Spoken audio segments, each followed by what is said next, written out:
The founding fathers of sociology were mostly interested in the notion of production, the way that societies are organised around factories, around laws and institutions and things like that. From the kind of mid-20th century, there's an increasing attention paid to the consumption side of the production-consumption kind of divide. This is particularly around notions of identity, the way people construct the versions of themselves through the use of ever cheaper consumer products that became a product after the Second World War.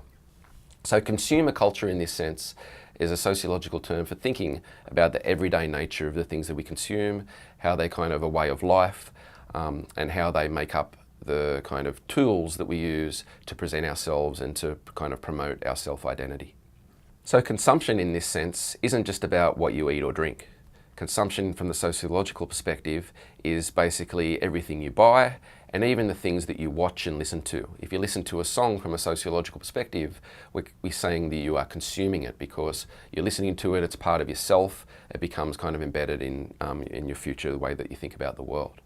So consumer culture in this sense becomes a way of thinking about the relationships between ourselves, between the economy, but also in terms of the way that things in our everyday life are really important notions of symbols in terms of constructing who we want to be and how we relate to others.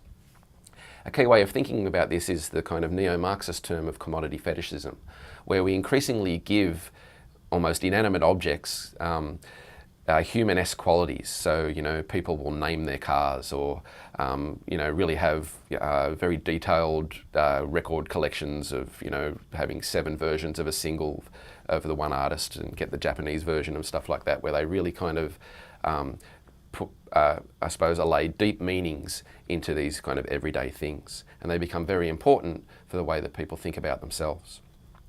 So consumer culture in this sense becomes a way of thinking sociologically about everyday life.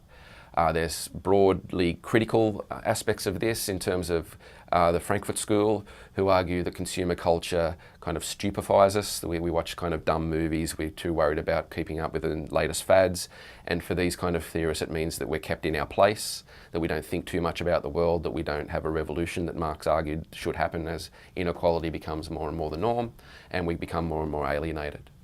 Other theorists argue that that's probably true in some respects, but it's more complex than that. People like Daniel Miller talk about how things have always been very important in terms of the way that people relate to each other, in terms of gifts and rituals, and this is actually the part of the way that we've always lived and the way that we're made happy, regardless of the organisation of society.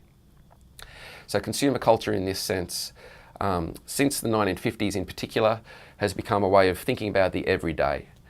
Thinking about the ways that we relate to broad society structures, the way that we relate to others, and the ways that our social and economic system kind of creates this way of being.